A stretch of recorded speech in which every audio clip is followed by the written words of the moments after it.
আশা করছি তোমরা সবাই ভালো আছো, সুস্থ আছো আর ক্রিকেটের উত্তেজনায় ভরপুর আছো। ইন্ডিয়া সাউথ আফ্রিকার সেকেন্ড ওয়ানডে ম্যাচ আর ইন্ডিয়া 5 উইকেট হারিয়ে 358 রান করে, যেখানে বিরাট কোহলির 102, ঋতুরাজের 105 আর কে এল রাহুলের 66 রান ছাড়া এত বড় স্কোর কোনোদিনই পসিবল হতো না। এই ম্যাচে বিরাট কোহলিকে নিয়ে যতই বেশি কথা বলা হোক না কেন কম পড়বে।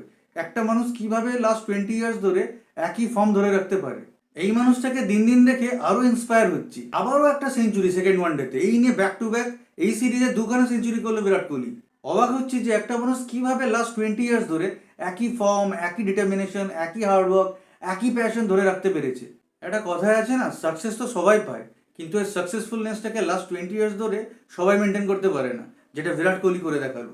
তারপর আবার ঋতুরাজের এন্ট্রি, ওয়াট প্লেস, আর ঋতুরাজ ভালো করেই জানতো এই সুযোগ তার কাছে বারবার আসবে না, তো ওকে পারফর্ম করতেই হতো, আর ও করে দেখালো। এত ভালো পারফরমেন্সের পরেও ঋতুরাজ অপেক্ষায় থাকবে আবারও ওর কখন সুযোগ হবে। আর হ্যাঁ, এটাই স্যাড স্টোরি। আর এখানে জয়সওয়ালের ফেলিয়ারের রিজন একটাই মনে হচ্ছে, ব্যাক টু ব্যাক টিমে থেকেও প্লেইং ইলেভেনে না খেলা। বস শুধু টিমে থাকলে হবে, প্লেইং ইলেভেনেও খেলার সুযোগ করে নিতে হবে। আর এর পুরোপুরি শ্রেয় টিম ম্যানেজমেন্টকে যায়। টিমে থেকেও প্লেইং ইলেভেনে না খেললে যা হয়, শুধু নেট প্র্যাকটিস করলে হবে, ম্যাচও খেলতে হবে। ইভেন ঋতুরাজের back to back Ranji match খেলাও ঋতুরাজকে হেল্প করলে ইন্টারন্যাশনাল ম্যাচে স্কোর করতে। তো এখান থেকে বোঝাই যাচ্ছে শুধু নেট প্র্যাকটিস করলে হবে না, ম্যাচও খেলতে হবে। আর কে এল রাহুলকে নিয়ে কী বা বলবো, ইন্ডিয়া সাউথ আফ্রিকা ম্যাচ, কে এল রাহুল ক্যাপ্টেন্সি সামলাচ্ছে, ইভেন মিডল অর্ডারেও খুব ভালো খেলছে, ব্যাক টু ব্যাক টানা ম্যাচে পারফর্ম করে আসছে।